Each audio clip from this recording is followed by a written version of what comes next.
powerful. Ano yung naguli? Yes. At sino yun sa mga national hero natin? Very good.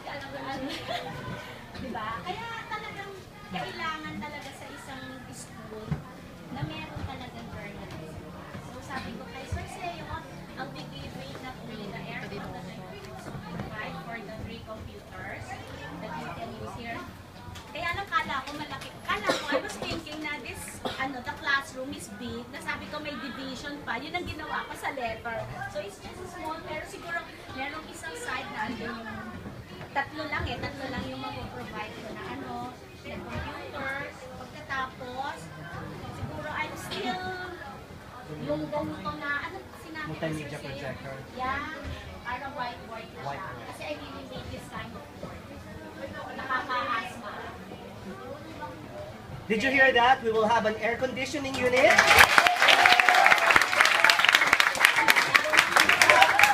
computers in this classroom.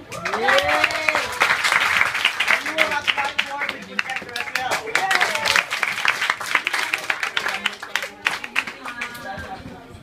Natin kasi lahat may proseso sa city yun. So sabi ko sana mapadali yung pagbibigay namin ng mga gano'n. Pero yung 3 CPUs this month up to first week of July, madi-deliver na. For this school year, Miss Leng, Ma'am Leng, we will be occupying this small room. But eventually, once the new building gets erected, we will be occupying a bigger room for the journalism.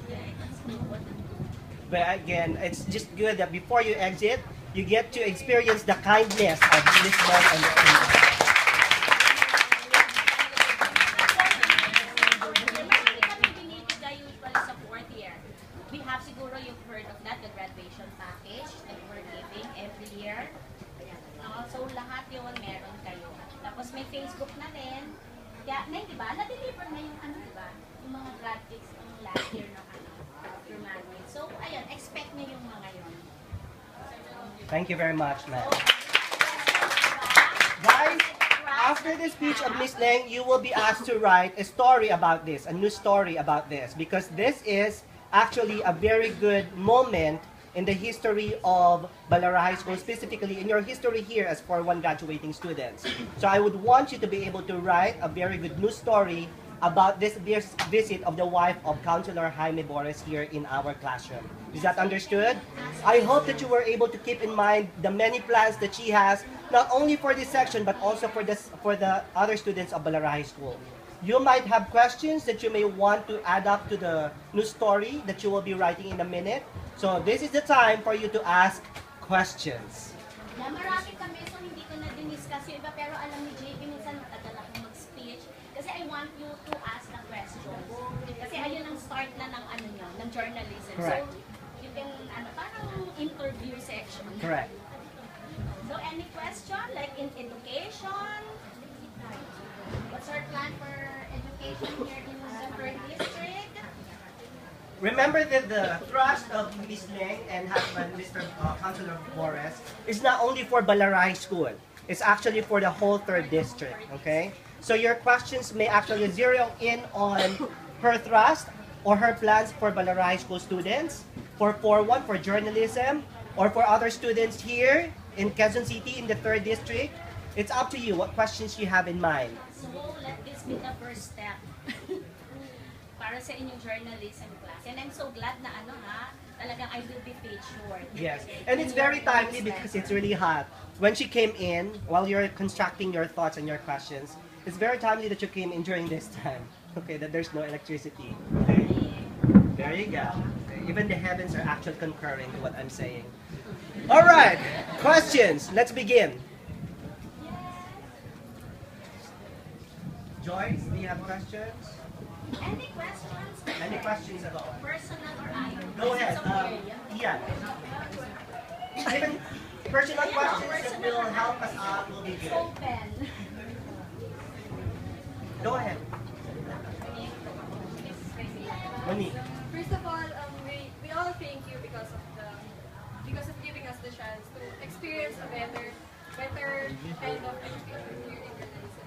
So, ma'am, I would just want to ask if do you have something to say for us to be inspired in studying? Yes. special message. Okay, inspiration, just look at Cersei. Diba?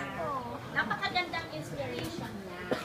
And of course, isa pang inspiration, yung ating kapitan, si Dominic Flores. They have really gone a very, very long way. From Pansol, from Balara High School, look at them now. Diba? At ang isang matinding inspirasyon talaga na pwede niyong makuha ay yung pagpili nilang manilbihan sa kapwa nila. Diba? Sa mas mga mabababang nasa komunidad. Pwede siyang magturo sa ibang bansa, nga sabi ko kanina. Pero dito siya nagturo. Isa pang inspirasyon siguro pagkadating dito sa journalism class.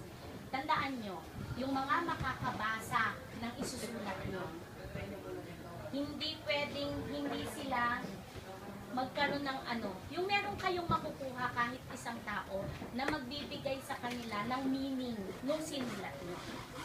At yun, dadalhin nila. So, try to be a better person kasi yung pagsusulat, palaging always two sides, diba? There's always two sides in a coin.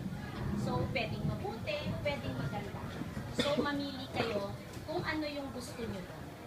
Kung maging mabuti ba yung isusulat nyo para sa kapwa nyo o yung hindi maganda na makakasira sa lipunan o yung isang maganda na pwedeng magpatatag mismo sa komunidad natin.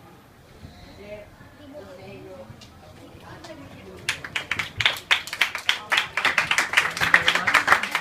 more questions before I usher Ma'am Leng to the office of the principal, okay, for some new projects.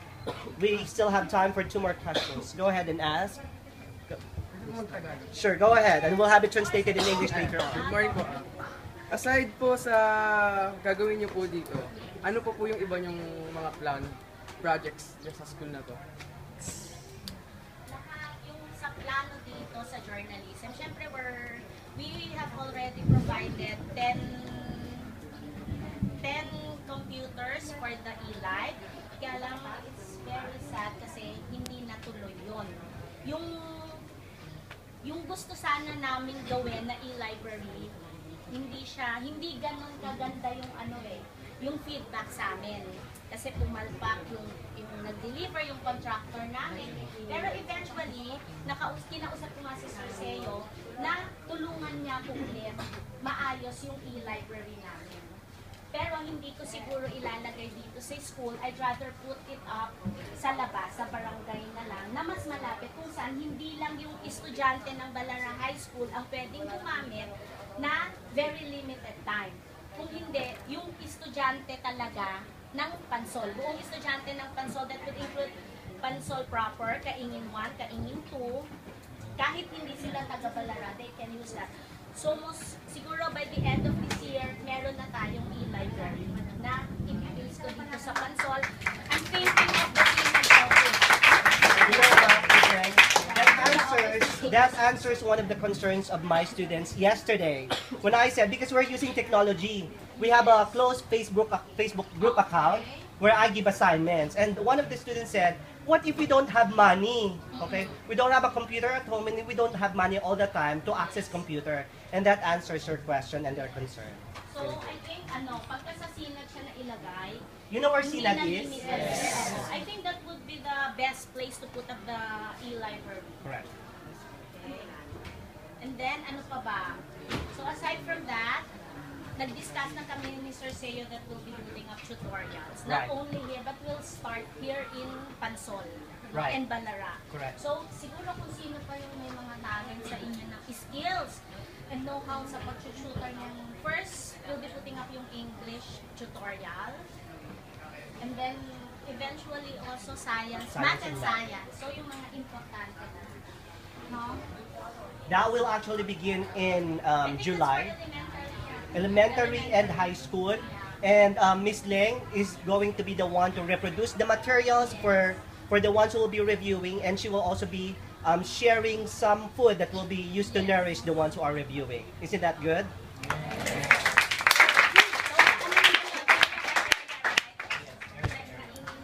We need to.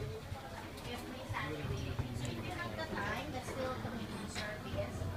But if you want to experience yung service na, ano ba Sir Seo ang ano doon, yung term na, yung, forgot the term, yung service na, yung maibibigay nyo sa Correct. yung ano sa mga tao. Right. The fulfillment of that service, siguro you can join us.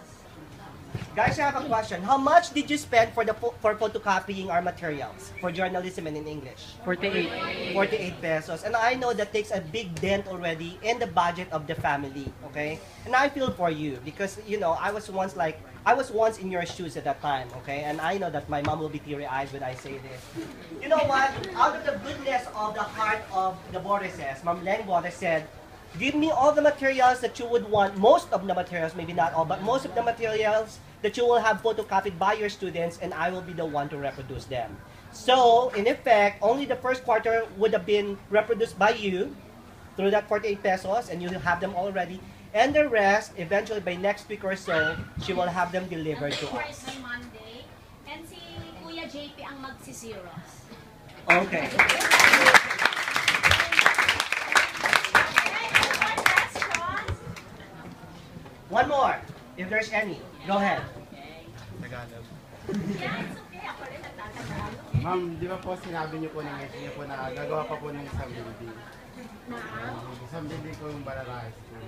Yeah, I think yung kay ano care of ni Juan Banal. Wala. Sa tingin niyo po, kailan po sisimulan ito? Next, ay, Siyempre, di ba Kasi malapit na yung Siyempre, malapit na po yung K-12 po, di ba? Start na po. Mas masikip na po yung magiging namin.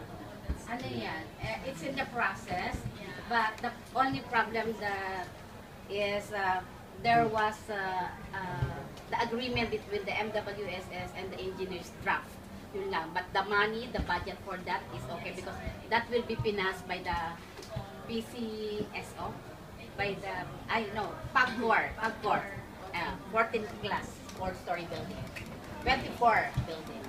Okay, and to answer that directly, Ma'am Leng is committed. If you have the what they call that, a computer unit, the hardcore parts or the equipment, the parts of it are actually will be delivered by City Hall and Congressman Banal. But the ones inside, the soft side, okay, will be taken care of Ma'am Bores. So it will be, once the building is established, that's the time that she will come into play and help us out, furnish all the things and some of the things that we will be needing towards education.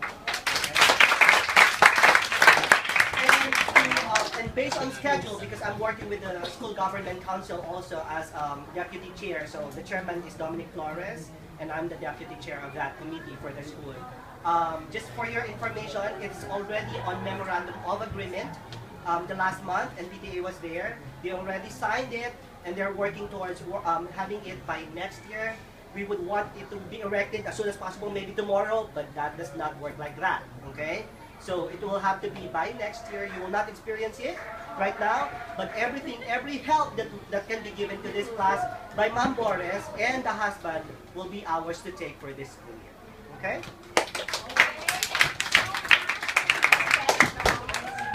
So I hope I can see here someday mga future na magagaling talaga sulat, mababasa ko yung pangalan niyo. Mga bylines na. Okay, sa newspapers. One more thing.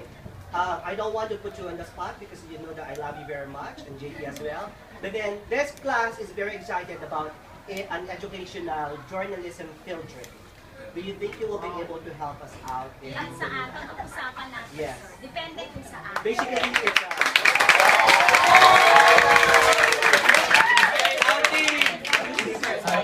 or even a TV newscasting show, something like that. We will see. Thank you very much. Let's give her a round of applause.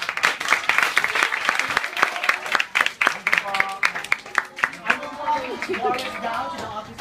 Say thank you. Bye.